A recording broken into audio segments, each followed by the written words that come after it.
Hello friends, very good afternoon. कैसे हैं आप सब? होप आप सब अच्छे होंगे। जैसा कि आप लोगों को पता है, ये हमारी बिजनेस फाइनेंस की सीरीज़ चल रही है, जिसमें आज हम अपना नेक्स्ट टॉपिक पढ़ेंगे, ट्रेड क्रेडिट। ओके, तो आइए स्टार्ट करते हैं हम अपना टॉपिक ट्रेड क्रेडिट। उसके पहले मैं आपको एक छोटी सी इन्फॉर्मेशन देना चाहूँगी कि अगर किसी भी बच्चे को इस सब्जेक्ट या किसी भी सब्जेक्ट के नोट्स परचेस करने हो तो वो मेरा डिस्क्रिप्शन बॉक्स चेक कर सकता है। तो आइए स्टार्ट करते हैं। Trade credit.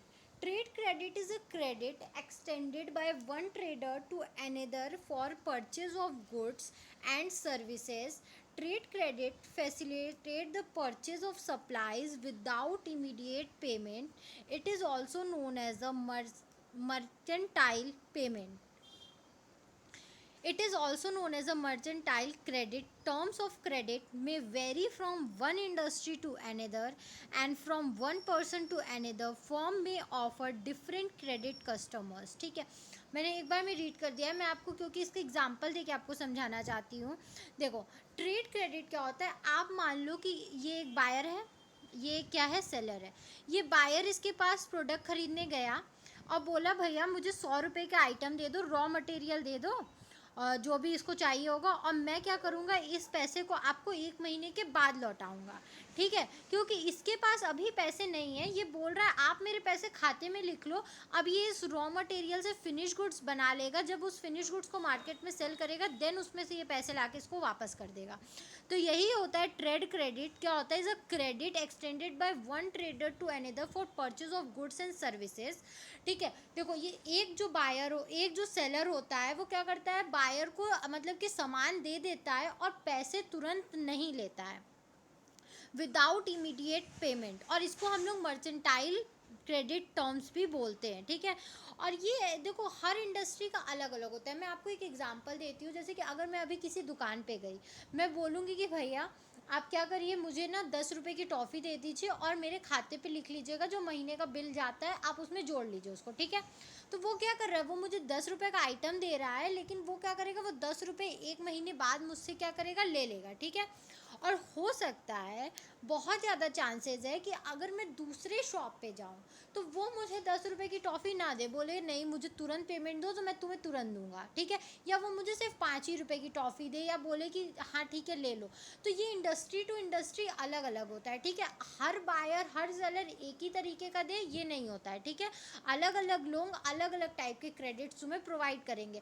हो सकता है मेरी क्रेडिट वर्दीनेस अच्छी ना हो तो मुझे कोई दुकान वाला उधारी ना दे, आपकी अच्छी है तो शायद आपको दे दे। ठीक है, तो ये क्रेडिट वर्दीनेस पे भी होता है, आपकी लॉयल्टी पे भी होता है कि आप कैसे हो, और आपको उसी हिसाब से क्या मिलता है, उसका रिटर्न मिलता है, उसी हिसाब से आपको क्रेडिट मिलता है। फिर इसमें बता रहा है the availability of trade credits depend on. जो ट्रेड क्रेडिट है ये किस अवेलेबल आपको किस टर्म्स पे होता है, तो ये कुछ चीज़ें होती हैं उन पे डिपेंड होता है। जैसे नेचर ऑफ द फर्म, कि फर्म किस चीज़ से डील कर रहा है। ठीक है, साइज ऑफ द फर्म, कितना बड़ा आपका फर्म है, और status of credit worthiness of the firm. ठीक है, नेचर ऑफ द फर्म, कि जैसे कि मैंने एग्जांपल दिया ना कि मेरा नेचर अच्छा है, मैं आपको पैसे लौटाती हूँ, तो शायद वो दुकान वाला मुझे पैसे दे दे। फिर साइज, जब मैं उससे कितने का उधारी मांग रही हूँ, मैं उससे बोलूँगी 1 लाख रुपए का उधारी दे दीजिए, तो शायद वो मुझे ना दे, और शायद 10 रुपये की टॉफ़ी मांगूँ तो दे दे।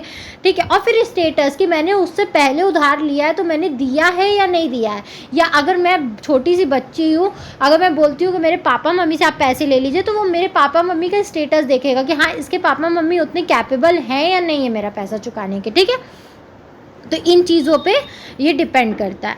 अब हर चीज़ के कुछ मेरिट्स होते हैं तो कुछ डीमेरिट्स भी होते हैं, तो आइए हम इसके मेरिट्स पढ़ लेते हैं। इसका मेरिट्स क्या है, पहले रीडली अवेलेबल। ठीक है, मतलब ईजिली अवेलेबल हो जाता है। Trade credit is available without any special efforts on the part of A manufacturers और ट्रेडर्स। ठीक है, ये बहुत ईजिली अवेलेबल हो जाता है। इसके लिए आपको बहुत ज़्यादा कुछ एक्स्ट्रा एफर्ट्स नहीं डालने होते हैं। Flexibility. There is a no rigid rules and regulation involved in trade credit. It can be easily adjusted with the changing needs of purchases, and time of payment is generally adjusted in a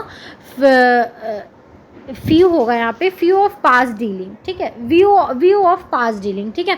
मतलब ये बहुत ज़्यादा rigid नहीं होता है, मतलब बहुत ज़्यादा कॉम्प्लेक्स नहीं होता है, इसके रूल्स एंड रेगुलेशन बहुत ईजी होते हैं।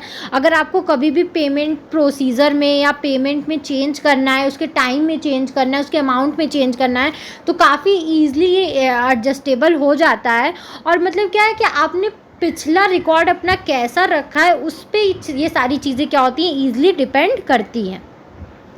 अब जैसा कि हर चीज़ों के मेरिट्स होते हैं तो उनके डीमेरिट्स भी होते हैं। तो इनके डीमेरिट्स क्या हैं? Increase in prices, sometimes the supplier में increase the price of commodity और raw material supplied if he is selling, ठीक है। कभी कभी क्या होता है कि देखो, जैसे कि अगर कोई चीज़ उसने दी है, ठीक है, सामान दिया है, लेकिन कभी कभी वो क्या होता है, बाद में उसके दाम बढ़ जाते हैं, ठीक है। तो ये इसका एक डीमेरिट होता है कि हमने दिया कुछ पे था, लेकिन जब हमें पेमेंट आ रहा है तो उसका दाम क्या है, बढ़ चुका है, तो वो दाम अपने बढ़ा देता है।